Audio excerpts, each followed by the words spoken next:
Most people think na si Satan will come to them like this. Yan, yung may sungay at yung may pitchfork. No, the Bible said Satan disguises himself as an angel of light. Isipin niyo yung most deceiving or most cunning way na pwede niyong ma-imagine, ganun siya magtrabaho. Pwede niyang gamitin yung pamilya mo or yung close friends mo. For example, sa kaibigan mo, isa kang people pleaser.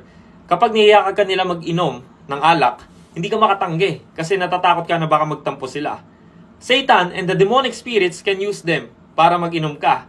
At kapag nalasing ka, you are becoming weak. Hindi mo na-realize but you are giving an access to the devil para mag-commit ka ng sin. Alam nyo na kung ano-ano yung possible na sin na pwede mo makommit kapag lasing ka, di ba? Another one is sa music lang na pinapakinggan mo.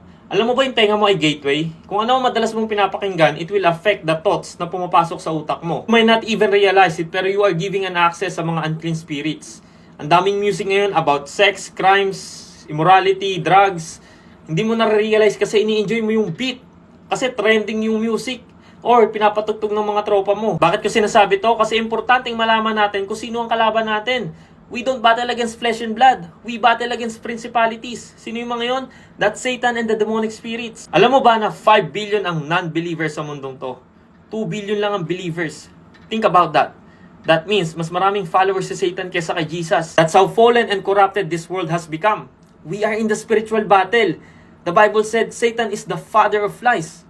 No truth in him.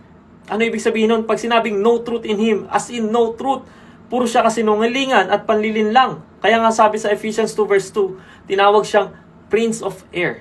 Bakit Prince of Air? Katulad ng hangin, hindi natin alam kung saan siya nanggagaling, saan siya nagmumula kapag umaatake na siya. But think about that. Hindi siya tinawag na king, kundi prince lang. That's because there is only one king, and that is Jesus, the King of Kings and the Lord of Lords. Amen?